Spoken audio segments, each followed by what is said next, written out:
I shared an old video and blog the other day over in our Facebook group, and it got some good conversation going about defining success by a number. And this is probably gonna be a little ranty with some tough love and whatever, but I want to make something abundantly clear.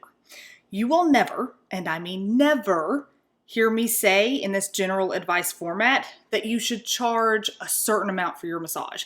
Like everyone should charge at least $60 an hour for a massage, or that you should make a certain amount, like $50,000 a year or something. I will never say that.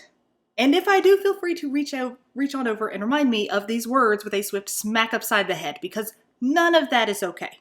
Let me explain.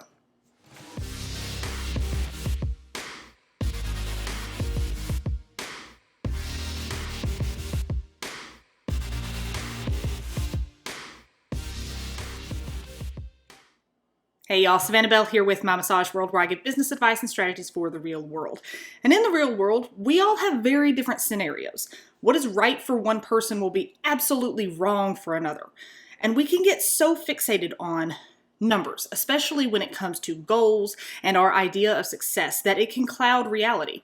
And we base our advice to someone across the globe on our very finite experiences and situations. So before I get into my explanation here on why we shouldn't throw around some arbitrary numbers as shoulds, let me preface so y'all aren't coming at me with a bunch of hate when misinterpreting my intent here. If you charge a super high fee, great, do that, go for it. There's likely nothing wrong with it. Have at it. If you make a super high income, great, do that, go for it. There's likely nothing wrong with that. Have at it. But what we have to stop doing is putting arbitrary numbers out like they apply to everyone when they don't.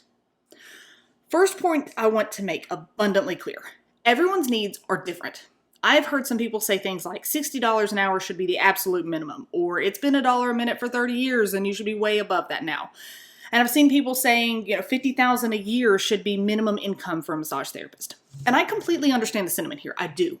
And pushing people to move outside their comfort zone and charge more and therefore make more, it's a great idea. But it ignores all nuance and individual circumstances when we use these numbers with no real basis. And that is why I take this stance of never giving you some arbitrary number like this. So let me give you two scenarios. One is a single mom of two living in San Diego, California, which has a population of 1.4 million. Her ideal clientele is made up primarily of desk workers in the tech industries and those looking for luxury spa services. The median income there is around $85,000 a year, and the median property value is over 7 times that amount at around $660,000. The other is married with no kids, living in a little town near me, let's say Rutledge, Tennessee, where the population is 1,587. Her ideal clientele is made up of farmers and factory workers who need pain relief. Median income here is around $36,000 a year, and the median property value is only 2.5 times that at about $92,000. You see, the reason I mention property value in relation to income is because it's usually a good indication of the cost of living. The closer those numbers are to each other, generally speaking, the lower the cost of living in that area. Electric, water, groceries, all those things are going to be a bit more relational to income. Now, should those people charge the same price? No. Should they make the same income? No. Do they have the same personal income needs? Absolutely not. One is married with no kids and one is a single mom. Do they have the same clientele? No. One is likely a much higher income that can afford a much higher price point. Do they have the same expenses? Nowhere near. One is in one of the most expensive areas in the country and the other is in one of the least expensive. This is the point, y'all. I am not going to give you arbitrary numbers to charge or to hit as a goal because I don't know. No one does unless they're digging deep into your specific situation and numbers. And people need to stop acting like they do know. Unless someone sits with you and goes over every expense, understands the cost of living in your area, and I don't know, here's a thought, understands your personal goals and dreams, then they have absolutely no insight into what you should charge or what you should make. There are people perfectly content with making $30,000 a year because it fits their lifestyle. That is plenty to suit their personal needs. And there are those who need at least $100,000 a year to suit their personal needs, and that's great too.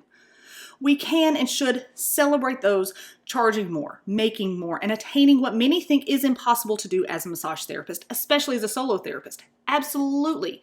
But the bullying I see going toward the other end of the spectrum, that's gotta stop, y'all. And I know I'm gonna get some hate for this statement, but saying that someone's pricing is devaluing our industry, no, that's not okay.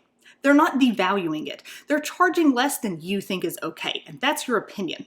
Seriously, that's like saying Aldi is devaluing groceries, like Trader Joe's and the like have a harder time selling their high-priced stuff because someone else is charging less. It's not how it works. Their clientele is going to resonate with their pricing and experience. Your clientele is going to resonate with your pricing and experience. If their clients are going to them solely for their lower price point and you want to charge exorbitantly more, then those aren't your ideal clients anyway. So it doesn't directly affect your sales.